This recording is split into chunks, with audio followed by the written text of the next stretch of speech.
পরিপূর্ণ সংস্কার ছাড়া নির্বাচন যেন না দেওয়া হয় বলে মন্তব্য করেছেন ইসলামী আন্দোলন বাংলাদেশের কেন্দ্রীয় সহ দপ্তর সম্পাদক অ্যাডভোকেট বরকতুল্লাহ লতিফ। তিনি বলেন, অনেকেই বলছেন যেন সংস্কার শেষে নির্বাচন, অনেকেই বলেন ক্ষমতায় গিয়ে ৭৪-এর কালো আইন বাতিল করবে, অনেকেই সুন্দর সুন্দর কথা বলছেন।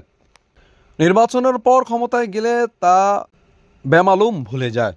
সংস্কার যদি পরিপূর্ণ না হয়, নির্বাচিত সরকার এসে সংস্কার করবে এটা বিশ্বাস হয় না।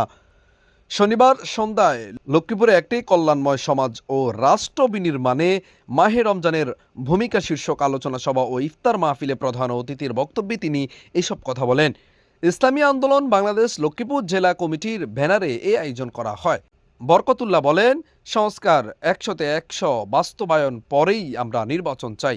শুক্রবার ডক্টর মোহাম্মদ ইউনুস বলেছেন, যদি আপনারা পরিপূর্ণ সংস্কার চান তাহলে নির্বাচন জুলাইতে হবে।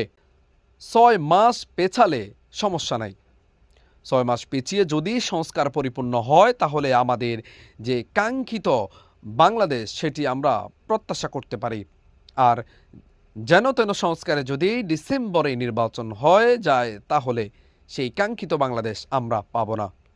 ইসলামী আন্দোলন বাংলাদেশ জেলা কমিটির ভারপ্রাপ্ত সভাপতি দেলোয়ার হোসাইন এর সভাপতিত্বে ও জয়েন্ট সেক্রেটারি ইউসুফ আল মাহমুদের সঞ্চালনায় এতে বিশেষ অতিথি ছিলেন আলমদিনা গ্রুপের ব্যবস্থাপনা পরিচালক জাকির হোসেন পাটোয়ারি, সংগঠনের জেলা কমিটির সহ সভাপতি মাওলানা মহিউদ্দিন, সেক্রেটারি জহিরুদ্দিন, সহকারী সেক্রেটারি লোকমান হোসেন, সাংগঠনিক সম্পাদক ইমরান হোসেন, প্রচার ও দাওয়া সম্পাদক মাহমুদুল হাসান, শ্রমিক আন্দোলন জেলা সভাপতি নাসির আহমেদ, যুব আন্দোলনের জেলা সভাপতি মোখলেসুর রহমান ও ছাত্র আন্দোলনের জেলা সভাপতি ইউসুফ খান প্রমুখ নেতৃবৃন্দ।